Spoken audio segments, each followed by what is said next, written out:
Thank you all for coming. Thank you to our Jameel Center. I was in New Haven in the cold when I proposed this idea to Antonia to host Jafar Islah, whom I consider to be really one of the greatest artists from the region. And the idea originally started because we've been working on an exhibition since May 2017. An exhibition of sorry, I have to click twice here. Let's see. Okay, it didn't communicate. So an exhibition of abstract art from the Arab world at the Grey Art Gallery in New York. This exhibition opens on January 14th, 2020, and then it is touring 4 American university museums. So it'll be in the US for about 2 years. And I had proposed to them that I would like to write about abstraction in the Gulf. And Jafar Islah was the first person to come to mind because of his pioneering role in introducing abstract fine art to the Gulf region. And so thank you, Ustad Jafar. Ustad means Mr. Jafar, by the way, Mr. So I can't just say his first name. So Jafar Islah was born in Kuwait in 1946. Kuwait was still under mandate Britain, under a British protectorate then. And he studied in Berkeley. You went to Berkeley in 1965, Ustad Jafar, is that right? You need the mic. Always. 65, 66. 65, 66. So maybe I can ask you at the outset, what took you to Berkeley? And it's quite a distance from Kuwait. Well, in Kuwait, the government sends students on scholarship, mainly England and the United States. And at that time, I chose to go to the United States myself. They take you for 1 year, what I call preparatories, preparing you for the colleges, I was planning to study architecture, so that was my scholarship, was architecture student.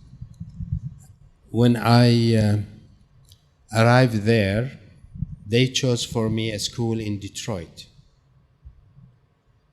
And why they chose there? Because there was Cranbrook Academy Architecture School was there. It was a very well-known school. It was designed by a great Finnish architect, Saarinen. Saarinen, the father, not the one who did the TWA, the son did the TWA. Hoping that if I want to be in an environment where it's very much will help me to decide if I want to study architecture or not, At that time, I had to apply to 3 colleges. One was the Berkeley, and one was Brown RISD School of Art, and the third one was Illinois Institute of Technology. So I was accepted in all of them, and I was very confused what to do. So the teachers recommended I go to RISD since it was the most famous in the United States. I went for a meeting, what I call interview, and I didn't like at all the town. I said, my God, I'm going to live in this town. Jesus Christ, what the hell is this, Then I came back. It was already too late because I got accepted, and then the government paid the tuition.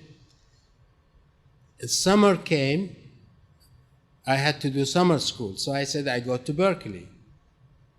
And then I said, my God, what a place.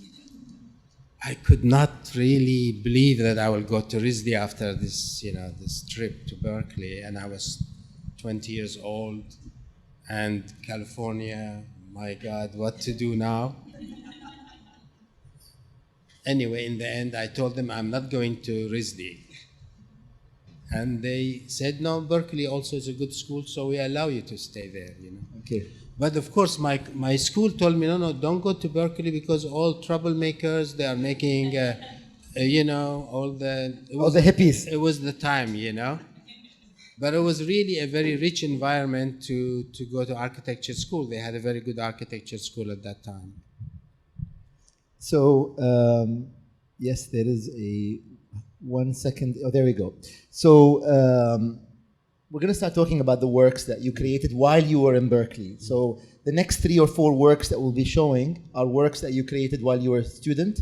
1967, so you're about 21 years old when you made this work.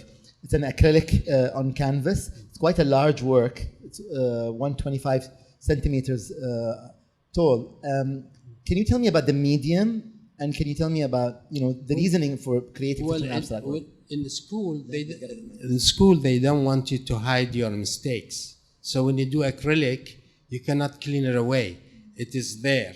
Like in oil, you can cover it up and clean it and so on. And plus, they want it to dry fast so that you don't have a chance to do changes. So this way, the teachers know how you are progressing, So we had to use acrylic. It was a must that we use acrylic. Except if you go to the third year, 4th year, you can use whatever media you want, And at that time, being in Berkeley, which the environment was an incredible environment, the influence outside the school was as important as inside the school. I was reading Zen at that time. I was 21 years old. I will read Farabi. I will read Zen. Things that you cannot read here in our environment in the Gulf, It was really amazing that at that time I had to find out that less is more. Less is more. Very profound, And I met a mathematician and he said, 0, my neighbor he said, 0 is the biggest number. And I was sitting there, 0 is the biggest number? That really made me, the word they use, flip, And I'd be contemplating this abstract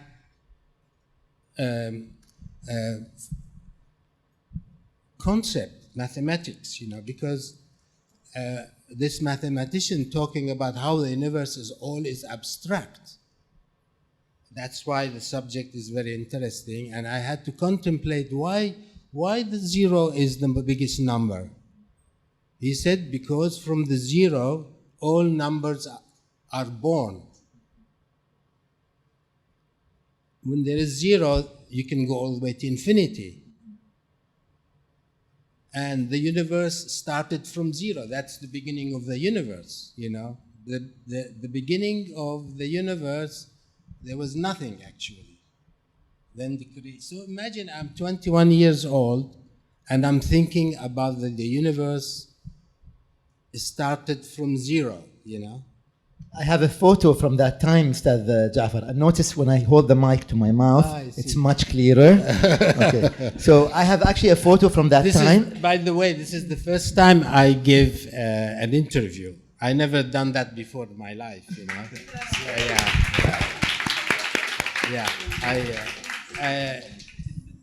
Okay, all right. I told him I don't know if I will know how to hold the microphone. So can you he should have trained me one day before, but.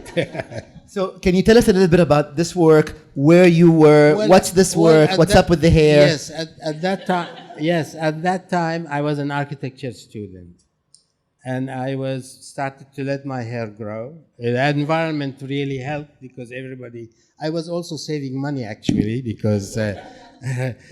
$2 to pay for the barber at that time, it was, So the concept of this mathematician fascinated me, that the universe is all space, and the physical part of it is less than 1 out of 1,000. The whole universe is nothing but space. And I was fascinated by this. So I started to say, can I paint the space? So really, this is not an abstract painting. It is a depiction of space. But because you see it as abstraction, you think it is an abstract painting. However, I wanted to trick people visually. I couldn't just make like a window space, so I put this to little form to trick the eye. You know, the eye always looks for some defect in a picture, you know, and it will move your eye. You know, that is the energy. Clay, I was reading Clay's book, Energy of the Line, and how a line can trick you and move you. Like, that's why people are fascinated by calligraphy, you know. So these little tricks, less is more, was very much important to me. And I was trying to say this is a very wide statement. Less equals more. It is completely a paradox, you know. And this is how I got into abstraction. So this is another work from the same series, the series that you refer to as The Void. This, for some people, when they see this work, Mr. Jaffar, they think it's black on black with a white line, but that is not the case in this work.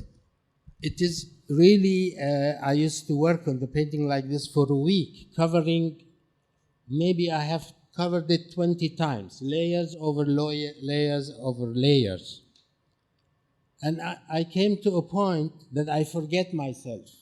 And I remember when I did this painting, I went to the bathroom. As I am entering the bathroom, I looked in the mirror. I didn't recognize myself. I said, who the hell is that?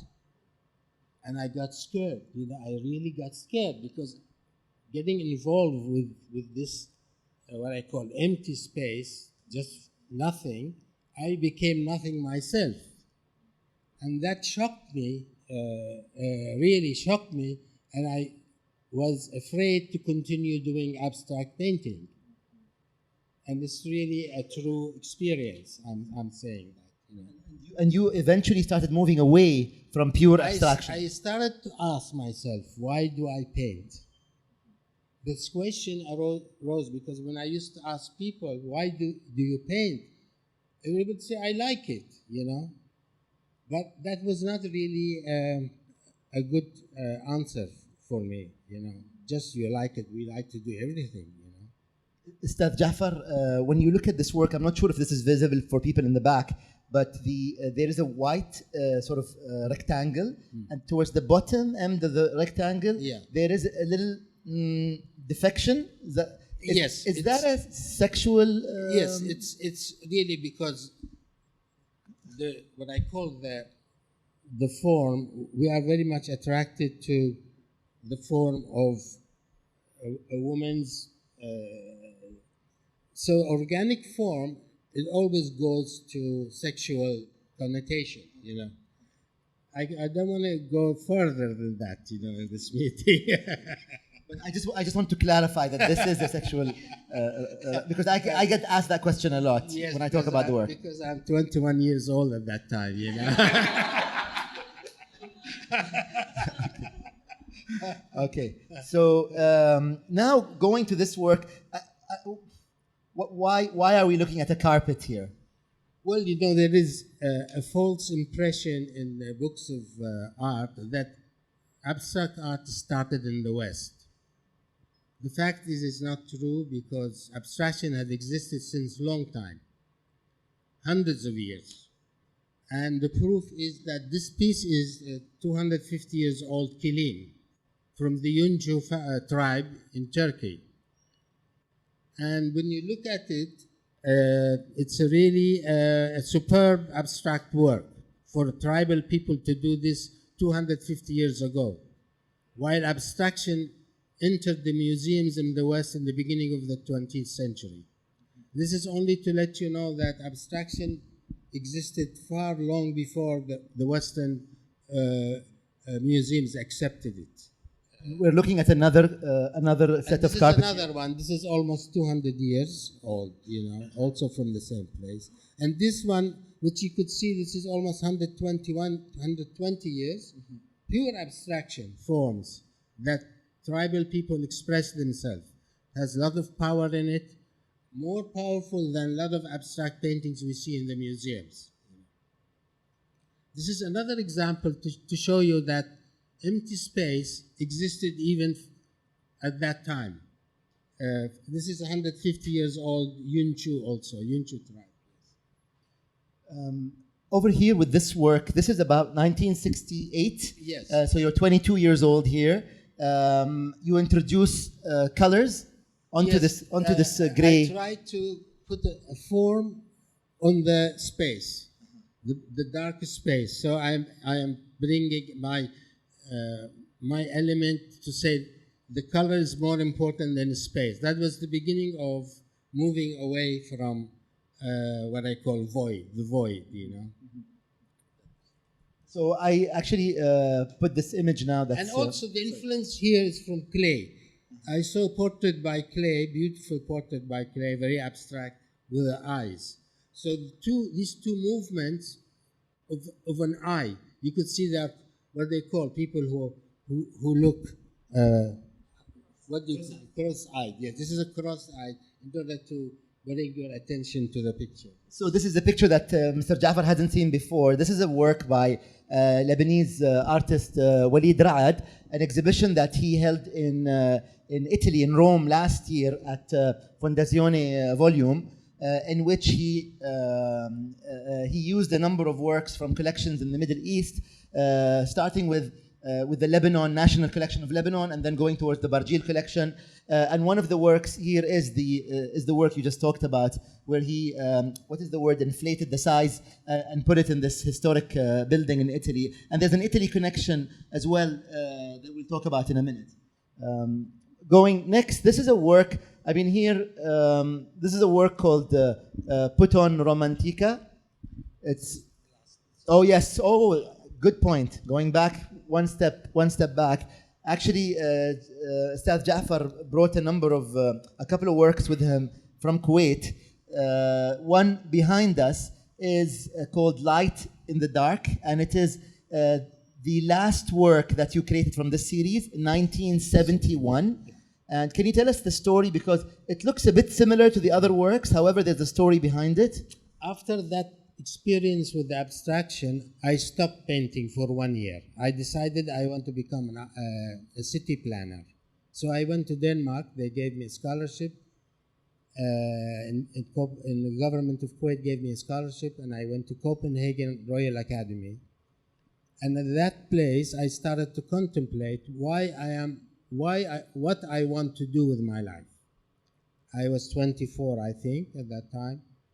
And it was one of the most difficult parts. Do I want to be a painter or an architect? Already I had studied 2 years of architecture in Berkeley, but I had decided to finish in art. But now I don't want to be an artist.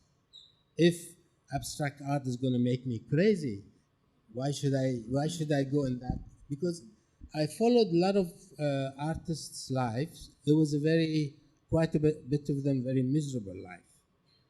And I said, why I want to be an artist? To be miserable? What for? To become a drug addict, to become alcoholic, to have a nervous breakdown. And the greatest American abstract expressionist was in the insane asylum, you know, and his pictures were butchering women, you know. That was his works, you know, and he was selling his paintings for $1 million. At that time, I was studying. I said, my God, is that how I'm going to enter a museum, by going to an insane asylum? No, I don't want to be an artist. Forget it. And so I decided to study architecture, and that was the last picture I did. And it's very interesting because I was a very contemplative person. Everything I do, I was very intuitive. At the same time, whatever I do should have a meaning. For me, if there is no meaning, then what for? Why I'm doing it? You know, that aspect made me want to get out of art. And then suddenly I said, no, why don't you do the art you think that is beneficial for you? So I started immediately with the figurative, because I said abstract art is too remote. I am not Einstein, E equal mc squared. I have to come down to earth. And that's why I started with that painting, the figurative one. The next one coming up. Yeah. So this was basically your farewell to pure abstraction. Yes. So the one that we're looking at now is put on Romantica. It's a 1971 painting, and it's a screen print on paper. It's a bit sexual. Is this? Yes. It is put on Romantica means we all dress up as if we are romantic, but actually it's all makeup and so on. Yes. I am trying to find. This is a diptych. There are two pieces. Okay. And I'm trying to find if I can find the other one. Yeah. I want to see it. Yeah. Now we're going towards your silk screen print series. I came to Kuwait, by the way. I left my job after I did that painting. I was offered to be art director in Al Ghanem, Yusuf Ahmed Al Ghanem, the biggest company in Kuwait, as an art director there. And I came to Kuwait for 1 year. After I worked in Al Ghanem for 1 year, I decided to leave. I said, look, I don't want to promote selling products for these big companies. Why should I make rich people more rich, So I left to Rome. I chose Rome because I was fascinated by Italy. I didn't know the language, but I left my job. I had no money in my pocket except $1,500, and I decided to resign. I said, my boss said, why you go to Italy? I said, well, I like to be in a beautiful place. It doesn't cost me to see beauty. Okay, but if it didn't work, come back. So when I went there, I didn't have money, so I started to do screen prints. And I got interested in, I used photography part of my work because I didn't have a big studio. So I would take pictures and stick them on the wall of my house, and I photograph them. Then I will start to use them as a story. It's like storytelling, the 1001 Nights, by using images from the East, the Middle East, and it was called the Caravan. And there are how many of these? 5 steps. It was 5 stops, There are, it's usually silk screen, you have to do at least 44, 50 in order to cover the cost, You don't do few because the technical part is very costly. So you have to do at least, some people, they used to do 100 or more. But I was doing around 33 and 44. So moving on from the Caravan to the next set of works. Again, this is 1970s. This is 5 stops on the route or the route. That's a picture of my father. There you go. Sorry. And that's a picture of myself. So your dad's picture. Yeah. Myself. Plus a quotation by Khalil Gibran. Yeah. And the Mecca picture. And I was fascinated always by collage. It tells a story to even people who can't understand art. Art had become very difficult for a simple man to understand. You can't get any sense out of art anymore. And the people who are doing these things, I was wondering, are they expressing these themselves to themselves, or they want to communicate with others? It was a big problem that the artists were becoming alienated from the masses in the society. And the question was, does the artist has a role to help the masses to understand themselves? Ustad Jaffar, here we're moving to the 1980s. We left the 70s. Silk screen works. In this work is titled On the Seashore. Now the sizes of the works start becoming much, much bigger. This is 200 by 360. You're still working with acrylic, but the sizes are much bigger. The themes are a bit different. I became very free at that time. I needed space. Space for me was very important. The size was very important, and I started to take any subject. Any subject I should handle any subject. if it was nature, if it was a social what do you call a social subject. I was dealing with everything that's possible. A still life. I didn't limit myself to anything. But Ustad Jaffar, I noticed that you still keep the you still keep elements of abstraction in the work. Yes, they're figurative. Always abstract. The beginning of any painting is abstract. The beginning of any painting is abstract. This is the better mic. Yes. The beginning of any painting is abstract because it's a build. You build up. You build up from nothing. The canvas is empty. It's like void, and you build on it structure by structure. It is like you're making a theater. You're creating a masrah, and you put the players, your characters, your elements in it. You know, that's what I was doing. Okay. And the whole thing became for me. I became very free in those years. Yes.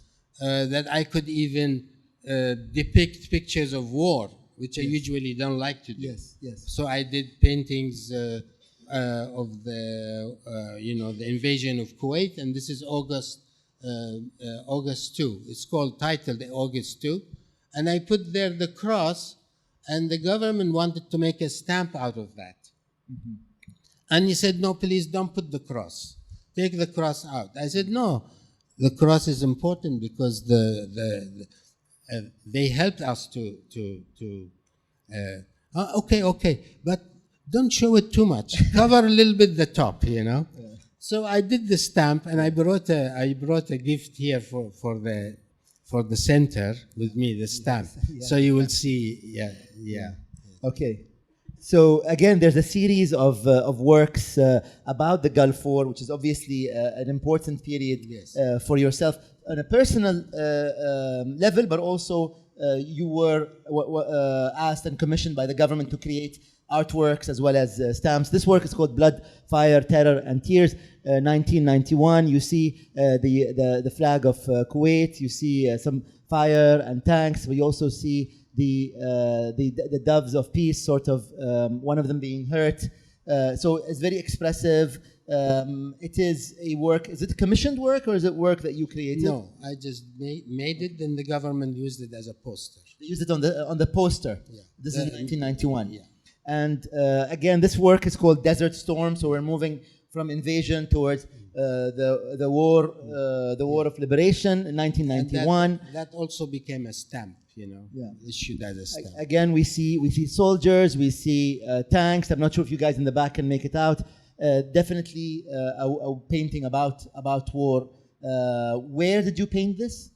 I painted it in Paris. I was living in Paris for almost 15 years. Okay. Yes. Yeah. From the late 70s, you were in Paris. Yeah. Okay.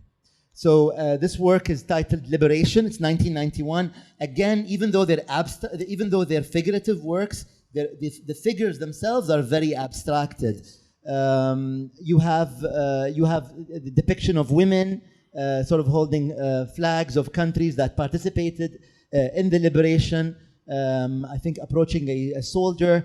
Then moving on, Liberation 2 is a 1991 work that also uses these doves that countries who helped us in the liberation. Yes, and again the doves. Should we talk about the tapestry or yes? Later?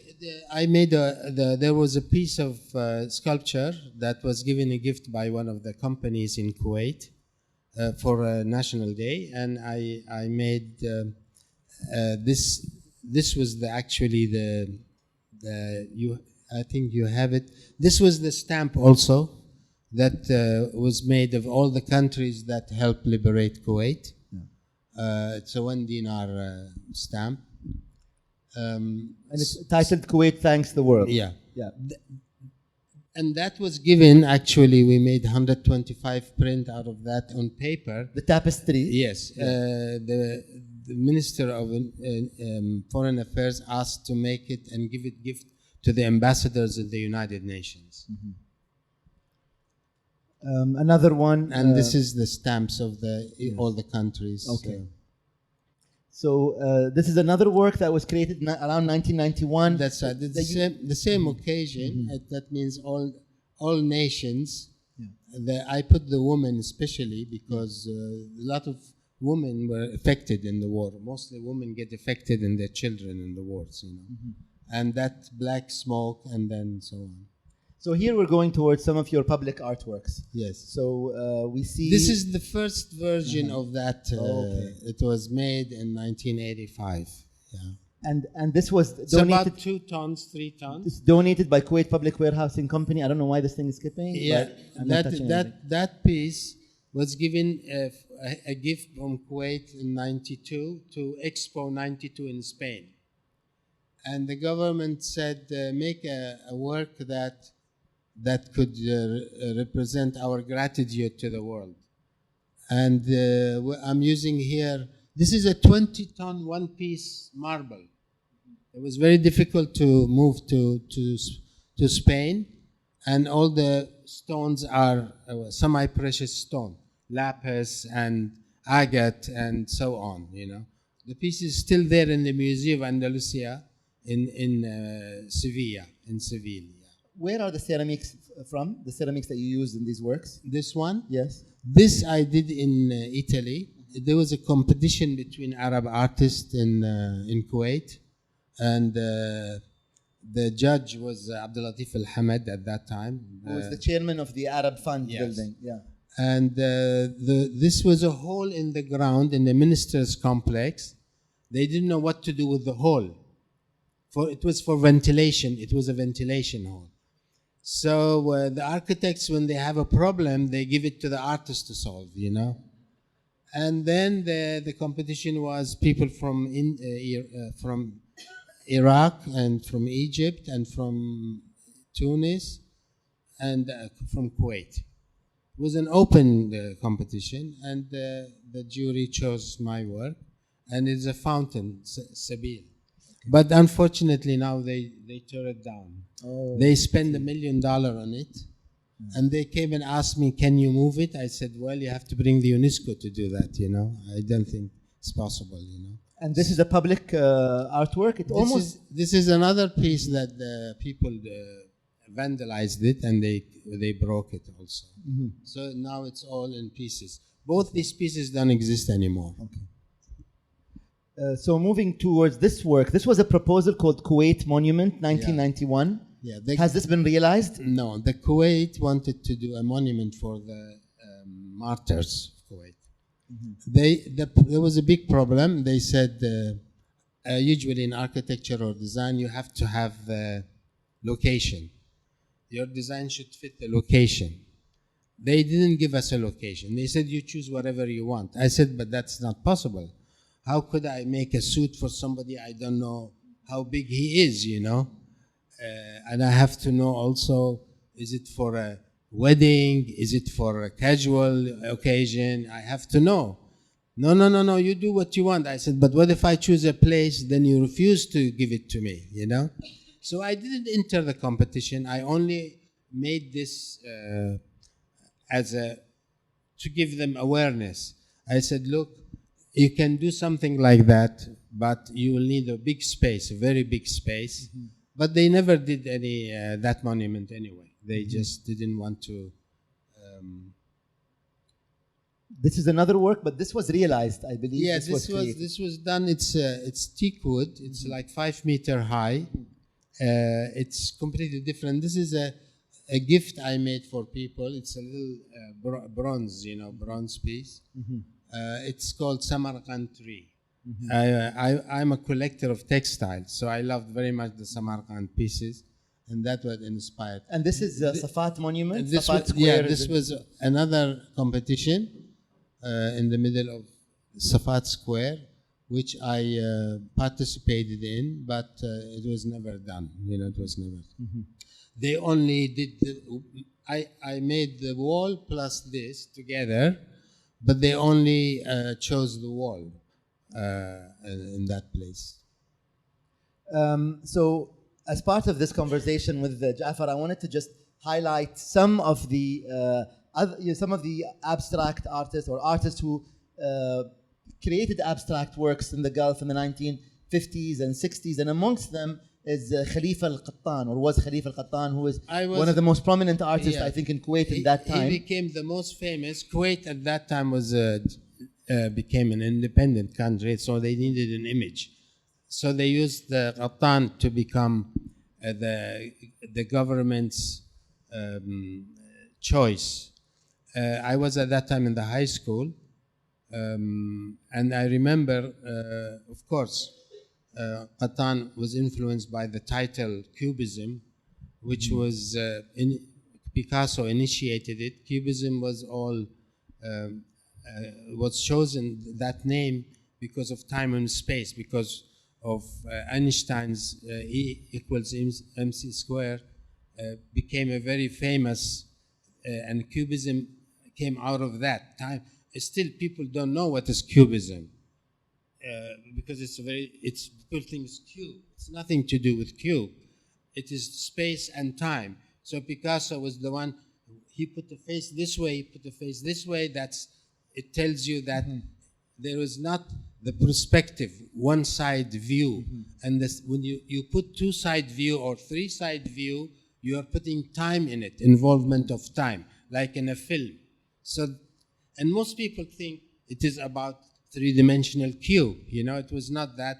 And he thought he will call his painting circulism, and that the whole world is out of circles. But of course, it was a little bit naive title to choose. Well, how did people in Kuwait in the 1950s and 60s look at the work of Khalifa Al-Qattan? Well, they didn't know what this was. They didn't know. They just were nice. People who don't understand something, oh, nice, nice. They just, nice, nice, And I remember when people come to my exhibitions, I say, don't worry, I know you don't understand it, but it doesn't matter, The people are they cannot criticize. It's still until now one of the weaknesses of what I call the scene, that we don't have real critics. Critics here cannot say what they really believe. And that is why visual art is really it will not grow.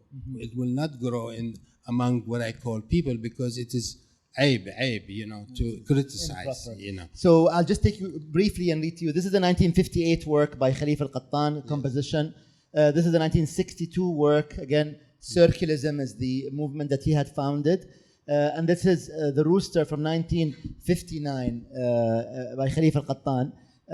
Moving on, this is another work by him, Cyclone, which is undated, by Khalifa Al-Qattan. Moving on, we see the work of Munir Al-Qadi, who is a Kuwaiti artist. This is a work from the mid to late 1960s. Another artist from Kuwait who also participated in the abstract work is Ibrahim Ismail. This is 1967 earthquake. Here in the UAE, we have Hasan Sharif in 1985.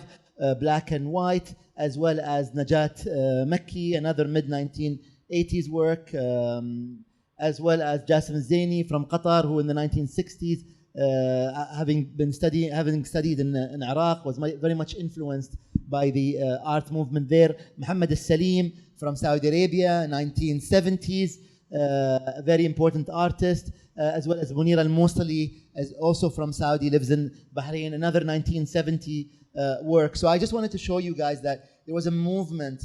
Abstract art was not just existing within a bubble of a single one or two artists. But now I want to go back to this building. This building is a monumental building. It was commissioned by Kuwait in the 1980s. It has two names, but here it's the Arab Fund for Economic and Social Development, but they also call it the Arab Organizations Building.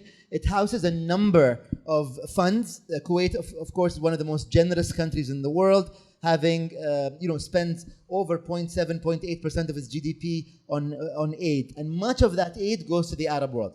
And so in the 1980s, Kuwait commissioned Pace Architects to design this building. Of course, during the invasion, it stopped.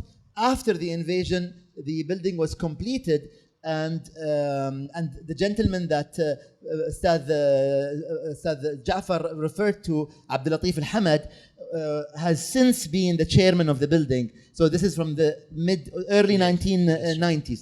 So this is really one of the most important buildings, I think, in the Arab world.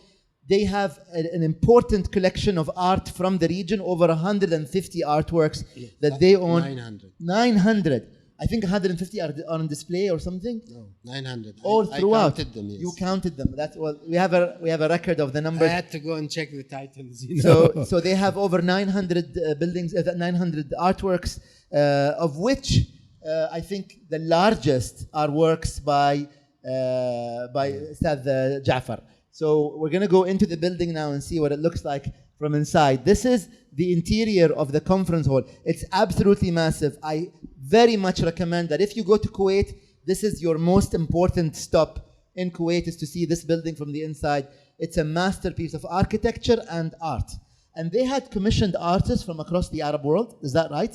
Not commissioned. They buy from everywhere. Wherever Abdul Latif goes, travels to all the Arab countries, he tries to buy something. And so you will find almost from the 20 countries, Arab countries, in that building. So going into this is the interior conference hall. If I'm not mistaken, Ustad Jaffar, they asked every Arab country to design a room? No. Abdul Latif, he himself brought crafts from every Egypt, yes, Syria, Lebanon, Tunis, Morocco, and he gave a special space for each country. And then there was the big hall, which was the conference hall, and he met me. He said, I want an idea for this big hall. And what do you suggest? So I said to him, well, the Arabs is about language. Arabs are very proud about their language and the Quran and poetry, so you should do something like that. And he liked the idea, and then this piece was, I painted it, it's like almost 3 meter size. Then we enlarged it in Tunis. It was done in tapestry, 2-3 years of work it was done. It's maybe 12 meter height and by 20 meter width. You know? And the poems come from poets from across the Arab world. That's right. I mean, I recognized a couple of them. One of them is Abu Qasim al-Shabi, the Tunisian artist. Yeah. إذا الشعب يوما أراد الحياة, which translates into if the people one day will to live, then destiny must respond, and the night must disappear, and the chain must break. So it's a very, very powerful poem. I suggested that in order to tell him that what he can do. Then he said, now that you have suggested this idea, you have to do it. I said, but look, I don't do tapestries, you know. You want me to do such a big thing?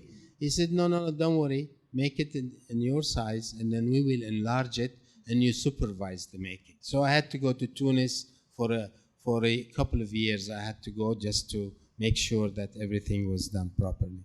I had to enlarge it to the large size, then give it to the weavers. You know, it was an interesting project. To work with Abdul Latif is one of the most important work I have done. You know, since I worked with him, I can't do work with anybody else now, because he gave me so much freedom, you know, to do what I want, you know.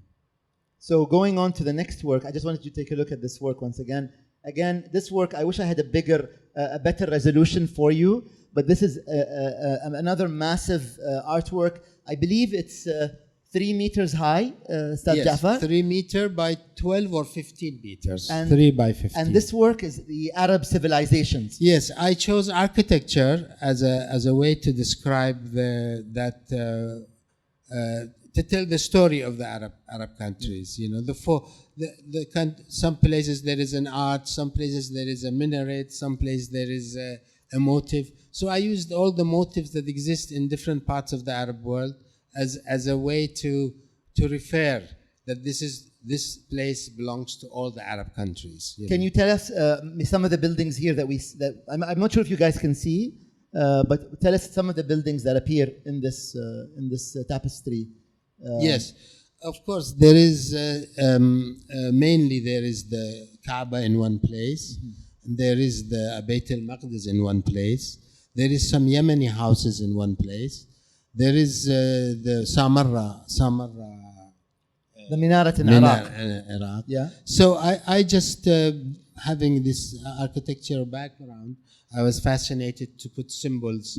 The symbols will be architecture, you know, not, you could use dress, you could use flags, but I use architecture since that was my passion. So two observations here that I would like to make quickly. One is, even though you never pursued a career in architecture, I noticed that architecture keeps coming up in a lot of your work, whether it's the public monuments or this tapestry. I am really more a designer, you know.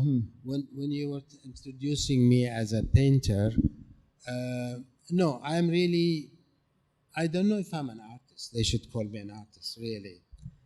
I have spent 30 years of my life sleeping, and I have 50 years wandering around. I think I've spent 1% of my life painting, so I should not be called a painter, because painting for me was not a profession. I did it out of, it's a journey of knowing myself. A lot of people, when you ask big artists why you paint, they cannot answer me. Painting art for me was a way to protect my human essence. It was to keep me away from the trouble in the world. The world is full of trouble. And it was art that kept me safe, sane and safe, you know. I mean, if I ask you, I don't know how many of you are in the art field.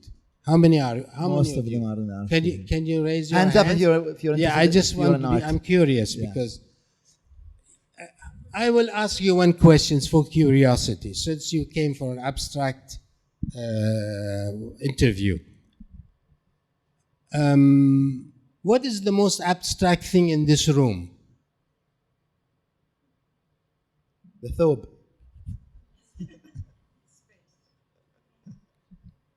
No. We are the most abstract thing in this room. The human being. Why?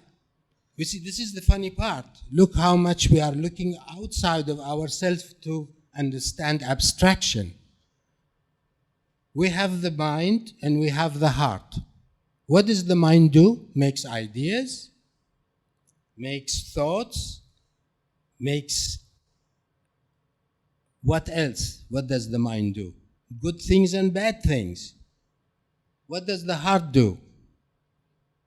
Feeling, joy, fear, anger, abstraction. These are abstractions. Ideas, concepts are abstraction. We are a living creature that creates abstraction. The whole universe, we are abstract. What is the origin of this body? What is it? My father and mother were in love, and I was 73 years ago, I didn't exist. I didn't exist. My father and mother, love, plus and minus energy, got together, and I became, through food. But really, the food was not enough, because there is one formless energy that makes me. It's the soul. So I am a body and a soul. And this is very abstract. Ustaz Jaffar, let me go back to the work. So I want to, because I don't want to go over time. Although I enjoy philosophical conversations. Yeah. Now, the other thing I wanted to ask about in this work before I move on is the appearance of the Iraqi monument in Kuwait 1 or 2 years after the invasion. Was that problematic in any way? Not at all, because Kuwait, even there is a Baghdad street still there, and the government cannot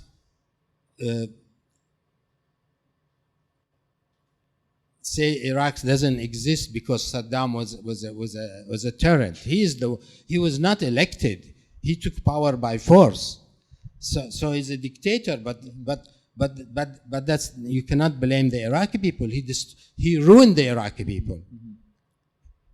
So no one interfered and said, don't put an Iraqi monument there. Not at all. I just wanted to put this on the record because it's important. Not at all. To highlight. Not at all. Very good. Let's go to the next work now. We're talking about this very, very sad painting that also became a stamp. And I think this work also reflects your social activism, trying to raise awareness about one of the remnants, one of the things that people suffered from after the invasion, and not just Kuwait, but everywhere around the world. Yes. Was this a commissioned piece? How did this end up? No, I painted this painting after Diana passed away, and her effort to get rid of the landmines was refused by the United States because they still want to use it, you know.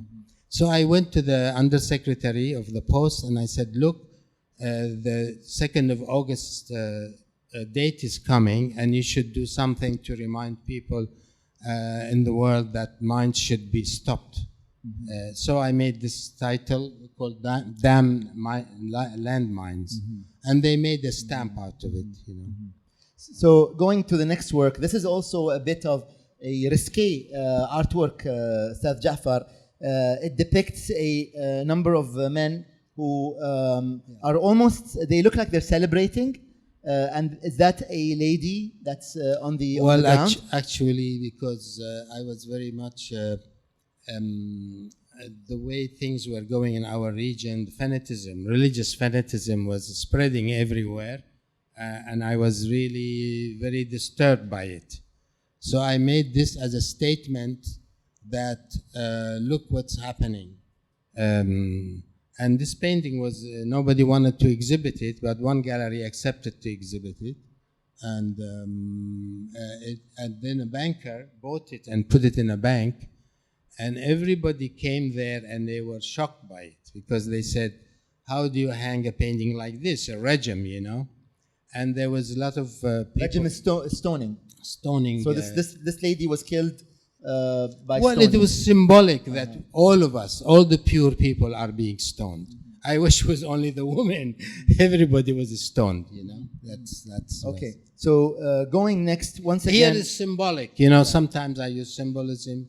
And this is another metaphor that you created yes. here. This is another one. Dialogue or no dialogue? Yes, between men and women. Still, our society, women are not allowed to be accepted as complete, and unfortunately, we will not be complete until we treat the woman as complete. If I'm not mistaken, this is the same time that the Kuwaiti women won the right in the parliament. Yes. This is 2005, 2006. Maybe a little bit before. It was a little bit before, but still, you know, still the man is really the one who makes the decisions. You know? So going, we have a couple of more works to look at, but going towards this work, this is called The Raiders Are Here. And I'm not sure if you guys can make it out all the way in the back, but it depicts this group of men that look like they're bandits. And one of them in the back is riding a camel, and his arm is stretched into a window, and the building reads bank. So these are robbers? You can say so, but I was influenced here by my teacher. My teacher, Arbi Kitai, made a painting called The Ohio Gang. So I was going to call this the Kuwaiti Gang, but I couldn't. So I just changed it to because yes, we are thieves in Kuwait. We have thieves. Some individuals. Yes. Some, across the world, across the world. So going again, once again, we have the social commentary. This work is called Fasting Month. Above and below is blue and white. But let's talk about Fasting Month. It depicts a group of people eating. And also cats, because so much food is thrown out that it becomes a festival for cats. It's actually not a fasting month, it's an eating month, you know. Okay. So that painting was to depict that situation. Okay, so I'd like to bring us back full circle and go to this really beautiful artwork called Memories of Groundlessness. Yes. And it is a work that you created from your time in Berkeley. And it's slightly different. The colors are a bit different. It was one of the greatest experiences I had in that university. And I was floating, actually, when I was a student there. Doing these things, I was really liberated from so many things. And this is why I was no more on the ground. So that's why I called it Memories of Groundlessness. And can you tell us about the colors a little bit? Well, the colors were here again. It's really a depiction of a cloud. It's a cloud, as if you're looking from a window, there is a cloud. Clouds are abstract. You just look at it. People still don't realize that abstraction is a detail. If I photograph my hand, a detail of my hand, it's an abstraction. So abstraction is really a detail of representational, you know. And this is, for me, is a cloud. I could play forever. I can sit all my life and paint clouds, red clouds, blue clouds, green clouds. But I didn't want to be trapped in style. One of my main intention, if you look at all my career of 52 years, I don't want to be trapped in style, because the style is for the market. You make a style, becomes a signature, and everybody gets trapped in it. I wanted to be out of this, and that is why you will see that all my work, there is no repetition, and every one of them is a journey. It's a new journey, you know. But unfortunately, because of the market and because of the media and because of the museums, they get impressed by somebody who gets trapped in style. So this work, which is the last work we're talking about, and the work with your hand, do you remember the one with his hand on it, the very beginning? Where are they? Lost. They are lost. This was stolen in the Iraq War. This was stolen in Iraq, and the other one also. There's two works. There are actually quite few works are lost, you know. And then one was in the museum, was a very good painting that belonged to the Kuwait Airways. It burned in the Museum of Kuwait during the invasion, you know. So, Ustad Jaffar, thank you very much. I thank you, and I thank this great institution, and I wish you good luck. And truly, I'm sorry if I wasn't a very good, not trained. I'm really an amateur, you know. You're try very good. to express, to have this, what I call, honor to be with you all here. Thank you. And I've brought a little gift for you. He has some books. Thank you. Shall we take one or two questions? Two tops. So make them good. Whoever has a question. Now I intimidated everybody. No pressure, but make them good. Anyone has a question?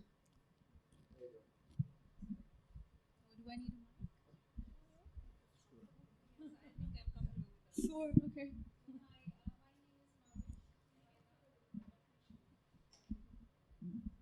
Hi, my name is Mavish, and my question is that when we saw the earlier works of yours, they're very minimalistic and very abstract and very plain with just symbolic lines.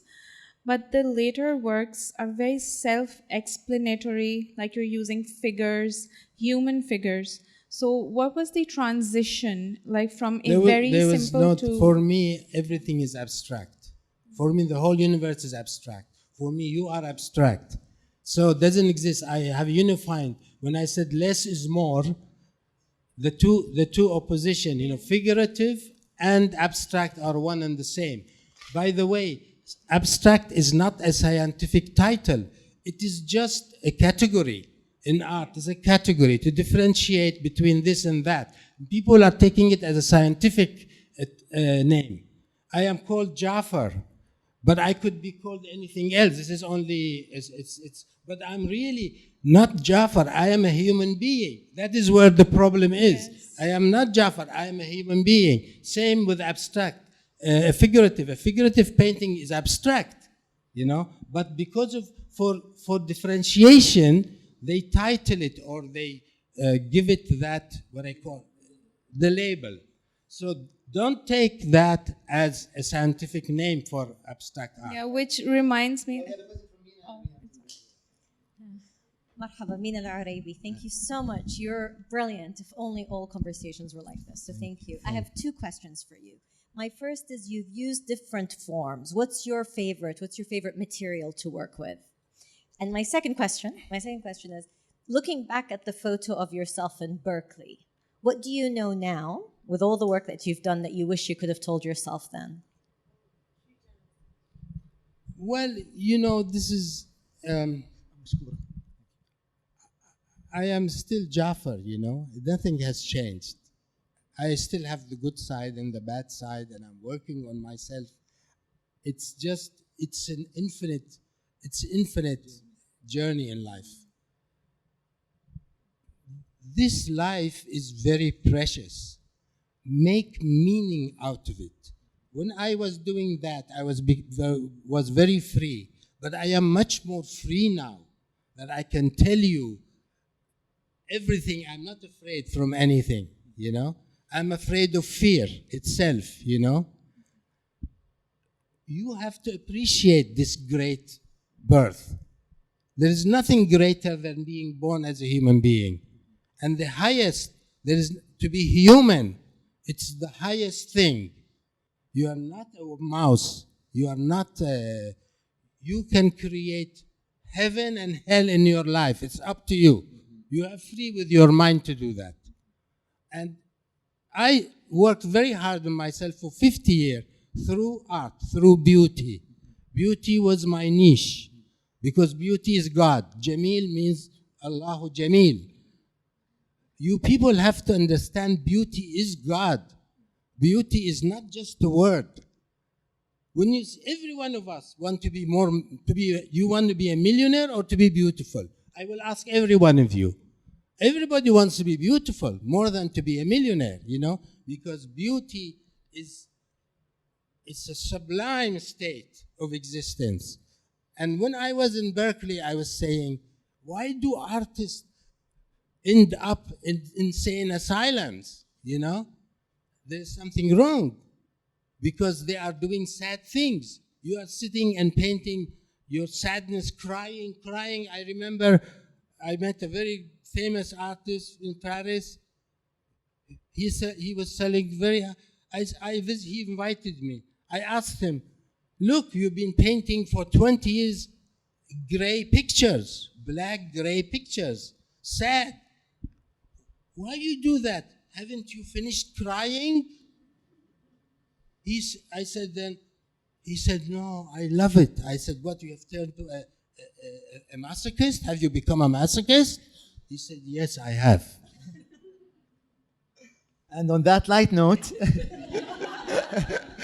I'd like you to please join me in thanking Ustad Jaffar. Thank you very much.